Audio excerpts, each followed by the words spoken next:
Hello, everybody. This is the Last Raider, and I'm going to be talking today about one of the subjects that I really enjoy, and that is guns and firearms in general.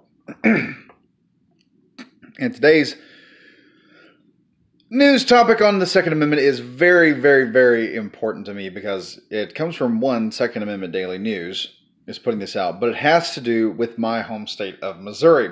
So here it is. Breaking. Missouri Rep files bill that nullifies federal gun control for 2020 legislative session. Yes. Yes. This is my state. We are the show me state, and I'll explain why that's important here in a minute. Republican House Representative Jared Taylor has sponsored and filed a bill that would be a groundbreaking step forward to Missouri gun owners. All right, here we go. Let's go on down here. Taylor's bill, HB 1637, is titled the Second Amendment Preservation Act. The purpose of the bill is to roll back gun control in Missouri and would make any federal gun control measure in Missouri null and void. The bill further would make it a crime for law enforcement or government agents of any kind to enforce any future gun control in the state. This bill would essentially make the entire state of Missouri into a Second Amendment sanctuary. And we've been wanting this in Missouri for a while. If you look at Missouri's voting, the representatives are becoming almost overwhelmingly majority Republican now, or at least they have to have some pro-Second Amendment leaning.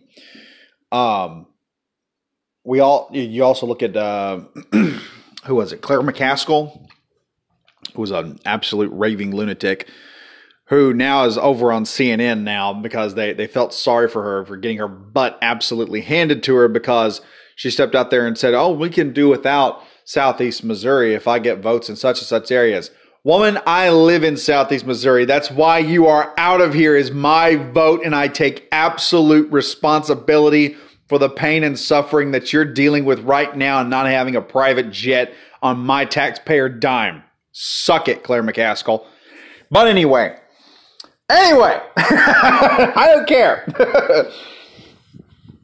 This bill says it's going to roll back gun control in Missouri. If this is like there were two bills before that were pushed like this, and if I'm correct in believing this, the first two bills were basically stating if it's made in Missouri, owned by a Missourian, and sold by a Missourian, and it stays inside the state, then it is by default property of the citizenry of Missouri, and therefore is not supposed to be touched by it.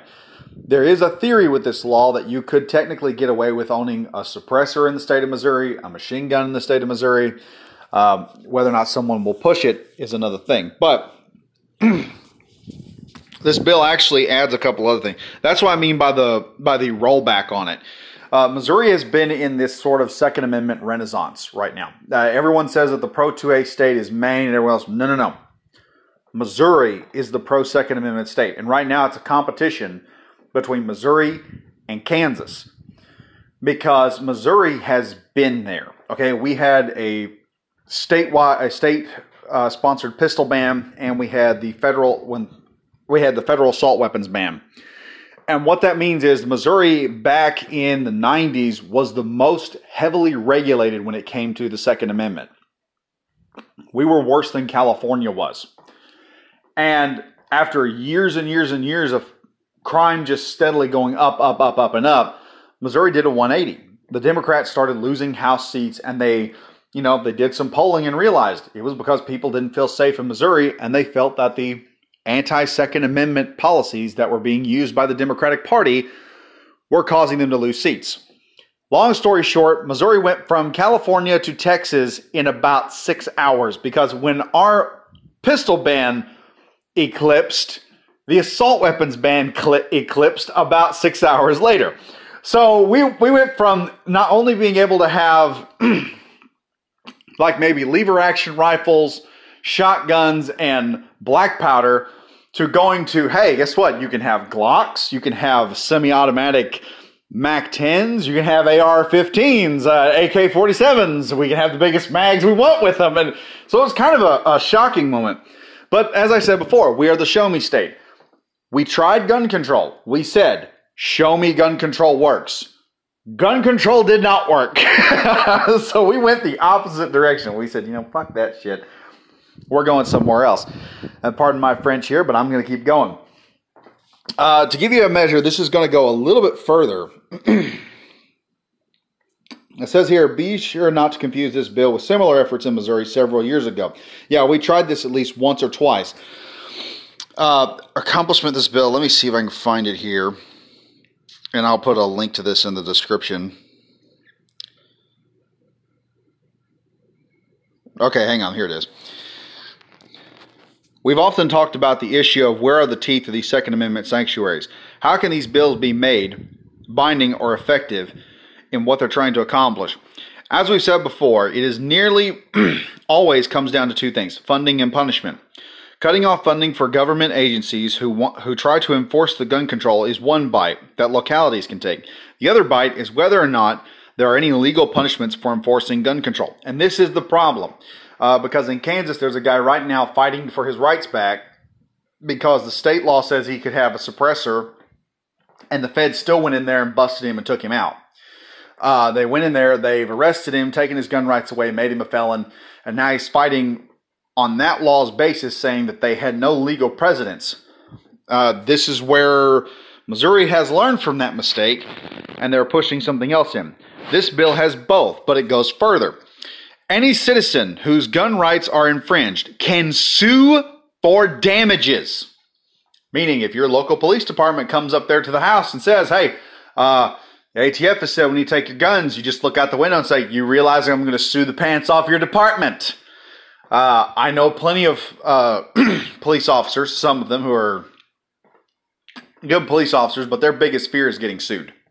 I got police officers in my family. They'll tell you, we will go in. I've actually got a family member who was a deputy for a long time. He said, I would much rather walk in, and he has done this. He has walked inside of a house and negotiated with an armed citizen to put their gun down and surrender. He said, I would much rather be in there in a negotiation than to be in a courtroom facing a lawsuit from another citizen for something for rights I may have infringed upon. This is a big fear of police officers because, let me tell you something. It's like what some people say. They say you don't fight them in the street, you fight them in the court. You have a better chance in court than you do in the street. So that's what we're doing. We're taking them to task. Anyone who doesn't want to follow this new ideology of ours, they're going to get sued. It's the law now.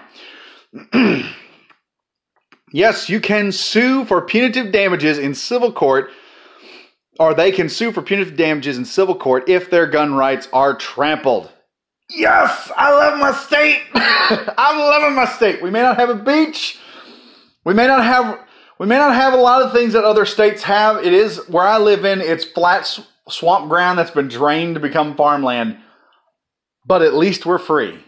At least we are free, and that's something a lot of citizens can't say in their states. At least we are free, and we've got representatives that are fighting to make us free. But, yes. The rest of this just talks about the people who are backing it, Burleson and a lot of them. As I said, I'll link this in the description of the video. But, yeah, folks, forget Texas, forget Maine. Missouri is on the fast track to being the premier pro-gun, pro-Second Amendment, pro-American state in the Union. We want it. We want the title. We are fighting for it right now. We are actively seeking it. Other states are, they're trying to walk a thin line. We're just kicking the door down and going right in. We're like, no, forget these guys. We're the best of the best. This is where it's going. By the way, for some people who are wondering just how lenient Missouri's laws are becoming, Missouri, to my knowledge, is the only state that allows you to own a Russian Spetsnaz ballistic knife as long as it doesn't leave state lines. That is because Missouri recently repealed all their laws concerning spring-operated knives, meaning you can have switchblades, you can carry, I know you can have spring-loaded knives which stick out. I do knife making on the side. It's more of a hobby. I build maybe one knife a year because I'm trying to get time to do it. But I had a friend of mine who's in law enforcement, and he came up and he said, according to the law, he said, that would be a ballistic knife, would it not? And I said, well, it depends. What's a ballistic knife under? Well, as it turns out, That was a blanket bill by the Democrats back in the 80s to hit the ballistic knives. They were just thrown in there as a spring-assisted knife. Well, now in Missouri, you can have ballistic knives. So for all our Illinois compatriots who come down here and decide you want to start crime, just remember that our knives actually shoot the blades out like guns in some instances. Anyway, I'm done harping on this. I am the Last Raider, folks. I hope you guys enjoyed the video. If you like this, if you're a Second Amendment advocate, please, please do hit this video up with a like. Please, please do share this video. Hit me up with a comment and let me know what you think about my fine state down here. And as always, keep your head on a swivel, stay frosty. I'll see you guys next time.